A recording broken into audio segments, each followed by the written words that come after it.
Why is RAF lying? So they put out a post. It was on Instagram. I don't know what day it was. Maybe yesterday. I saw it yesterday. And it said, the world's first pro wrestling league premieres. The date, I don't recall.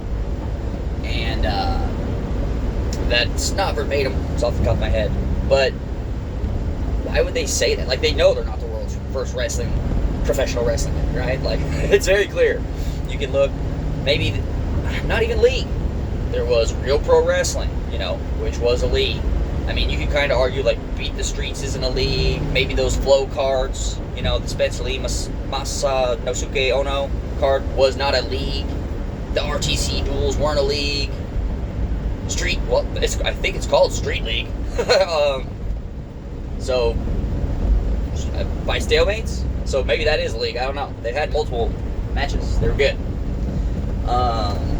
You have Kale Sonny's Wrestling Underground, which nobody's seen, but that was what seemed to be an attempt at a league, if you've watched it.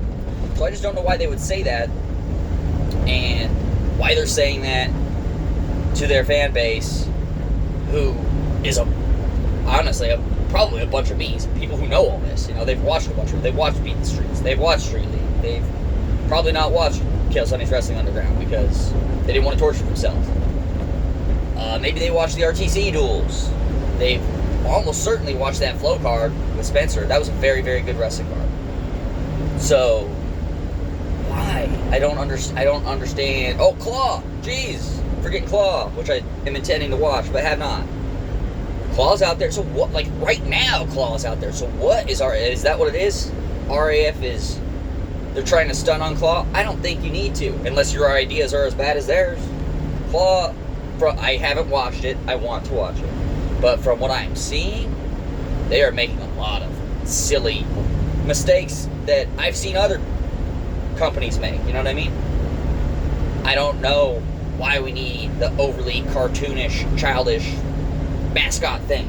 IFL did that too. It doesn't do anything for anybody, for anyone that's watching sports. Nobody cares. It's stupid. The pylon. I don't get it. Haven't watched it, like I said, but it seems silly. A lot of their media stuff seems silly. That being said, I hope Claw succeeds, and I hope RAF succeeds, but I don't understand why they're both acting the way they're. Why is RAF lying, and why is Claw almost like leaning into like the mid 2000s, like every mid 2000s XFL, IFL, I mean every dead league you've ever seen in combat sports? Why? I don't know. But really, I just want to know, why is RAF lying? Did the person that made that post know they were lying? And what do they think they're accomplishing by lying to somebody like me, who loves wrestling, who knows there's been wrestling leagues, and who wants to like their wrestling league, but is now wondering how often they're going to try to lie to me, which is obnoxious. So, I guess we'll find out, and we'll see.